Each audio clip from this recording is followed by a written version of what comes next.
नमस्कार।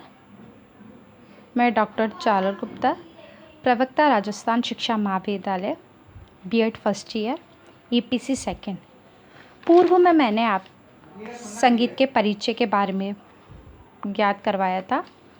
आज हम संगीत के मुख्य तत्वों के बारे में पढ़ेंगे।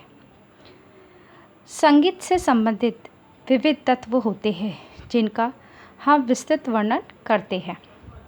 ध्वनि, स्वर, सप्तक, अलंकार, लय, ताल और राग ये संगीत के मुख्य तत्व माने गए हैं। ध्वनि उस अनुभूति या संवेदन को कहते हैं जिसे हम कान द्वारा ग्रहण करते हैं। धातु की किसी भी चीज़ को जब हम पीटते हैं तो उसमें एक कंपन उत्पन्न होता है और उस कंपन से ध्वनि का निर्माण होता है, जिसे एक संवेदन के रूप में कान द्वारा ग्रहण करते हैं। ध्वनि एक प्रकार का कंपन है जो किसी पदार्थ के माध्यम से संचारित होती है। आमतौर पर मानव कान सुनने वाले कंपन को हम ध्वनि कहते हैं। दूसरा है स्वर। ध्वनियों के प्राय दो भेद माने गए हैं, जिनमें एक को स्वर और दूसरे को हम कोलाहल कहते हैं। साधारण भाषा में कहें तो जब कोई ध्वनि नियमित और आवर्त कंपनों से मिलकर उत्पन्न होती है तो उसे हम स्वर कहते हैं। इसके विपरीत कंपन जब अनियमित तथा कठिन या मिश्रित हो तो उससे ध्वनि को कोलाहल कहा जाता है। तीसरा पॉइंट है सप्तक। सप्तक का अर्थ होता है सात। चूँकि एक स्थान पर 7 शुद्ध स्वर निवास करते हैं, अतः इसका नाम सप्तक होता है। 7 स्वरों के समूह को हम सप्तक कहते हैं। इस समूह में शुद्ध व विकृत दोनों प्रकार के स्वरों का निर्माण किया जाता है। नाद अर्थात आवाज़ की ऊंचाई और नीचाई के आधार पर सप्तक के मंद्र, मध्य और तार 3 भेद भी माने जाते हैं। इन्हें नाद कहा जाता है। इन्हीं तीनों नादों से सप्तक का भी निर्माण होता है और इन सप्तकों को हम मंद्र, मध्य और तार सप्तक का कहते हैं। अलंकार। अलंकार का शाब्दिक अर्थ होता है आभूषण या गहना। जिस प्रकार आभूषण शारीरिक शोभा बढ़ाता है, उसी प्रकार अलंकार भी गायन वादन की शोभा बढ़ाते हैं। अच्छे स्वर ज्ञान व गायन वादन में बिना अलंकारों के सफलता संभव नहीं होती है। अच्छे स्वर ज्ञान के लिए विभिन्न प्रकार के अलंकारों को साधने अर्थात आभास की आवश्यकता होती है।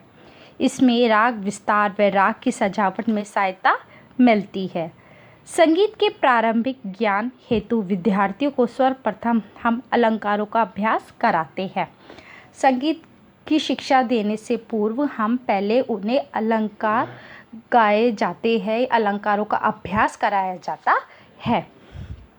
अलंकार वर्ण समुदाय में भी होते हैं। उदाहरण के लिए वर्ण समुदाय को जैसे सा रे गा मा पा, इसमें हम आरोह अवरोह दोनों वर्णों का प्रयोग किया जाता है। पहला है आरोह, सा रे गा मा पा धा नी सा नी धा पा मा गा रे सा।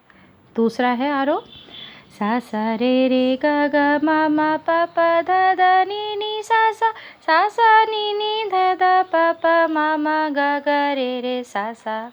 तीसरा है सा रे गा मा पा धा नी सा नी धा पा मा गा रे सा।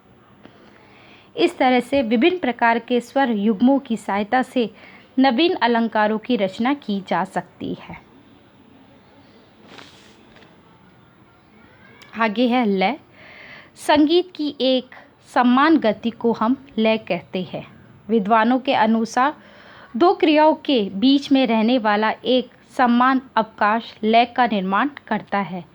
इस अवकाश या विश्राम के कम या ज़्यादा होने से लय की भी बढ़ती या घटती रहती है। लय 3 प्रकार की मानी गई है: विलंबित लय, मध्य लय और द्रुत लय। विलंबित लय वह होती है जब दो मात्राओं के बीच में हम रहने वाला अवकाश या विश्राम अधिक हो तो वह विलंबित लय कहलाती है। ये मध्य लय से दुगनी कम गति की होती है। मध्य लय किसे कहते हैं? जब दो मात्राओं के बीच में रहने वाला अवकाश या विश्राम कम हो तो वह लय मध्य लय कहलाती है। यह विलंबित लय से दुगनी अधिक होती है। द्रुत लय जब दो मात्राओं के बीच में रहने वाला अवकाश या विश्राम मध्य लय से भी अधिक कम हो तो वह द्रुत लय कहलाती है। यह मध्य लय से दुगनी अधिक गति से होती है।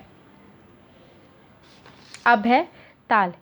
ये एक ऐसी रचना है जो संगीत में हम समय को मापने के लिए प्रयोग की जाती है। इसकी लंबाई आवश्यकता के अनुसार छोटी या बड़ी हो सकती है। ताल एक ऐसा फ्रेम या ढांचा है जिसमें गीत के बोल तथा लय को फिट कर देते हैं या सम्मिलित कर देते हैं। इसमें हम एक सुंदर कलात्मक, लयात्मक, सांगीतिक रचना की प्राप्ति होती है। ताल संगीत को एक समय सीमा दर्शाता है। इसमें रचना का विस्तार किया जा सकता है तथा सम की महत्ता को भी दर्शाया जाता है। आवश्यकता के अनुसार तालों का भी प्रयोग हम करते हैं, जैसे कि हम ख्याल, ध्रुपद आदि के लिए हम सुलताल, धमार, 3 ताल, विलंबित 1 ताल, सुगम संगीत, भजन, गजल के लिए दादरा, कैरवा, दीपचंदी आदि का प्रयोग करते हैं। कहा जाए तो हम जो रागे गाते हैं उसमें हम विभिन्न तालों का भी प्रयोग करते हैं। अब हम पढ़ेंगे राग। स्वरों की वह सुंदर रचना जो कानों को बहुत अच्छी लगे उसे हम राग कहते हैं। आजकल राग गायन में प्रचार में है। संगीत रत्नाकर में राग की परिभाषा इस प्रकार दी है: स्वर और वर्ण की विभूषित ध्वनि को जो मनुष्य के मन का रंजन करे वह राग ही है। वह राग ही है। राग में निम्न बातों का ध्यान देना आवश्यक होता है। राग के कुछ नियम होते हैं। प्रत्येक राग में एक रंजकता अथवा मधुरता आवश्यक होती है जो हमें कानों को सुनने में अच्छी लगती है। राग में कम से कम 5 और अधिक से अधिक 7 स्वर अवश्य होने चाहिए। प्रत्येक राग किसी न किसी थाट से उत्पन्न माना गया है।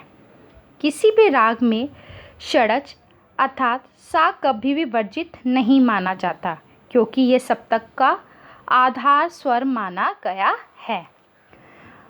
प्रत्येक राग में म और प में से कम एक स्वर अवश्य होना आवश्यक होता है। दोनों स्वर एक साथ वर्जित हम नहीं कर सकते। यदि पंचम के साथ शुद्ध म भी वर्जित हो तो वह तीव्र में अवश्य जरूर लगेगा। प्रत्येक राग में आरोह, अवरोह, वादी, संवादी, पकड़, समय आदि होना आवश्यक होता है। किसी भी राग में एक स्वर का दोनों रूप अर्थात शुद्ध कोमल एक साथ प्रयोग नहीं किया जा सकता। इसी के साथ में मैं यहाँ पे विश्राम लेती हूँ। आगे हम नए टॉपिक के साथ में आएंगे। थैंक यू, धन्यवाद।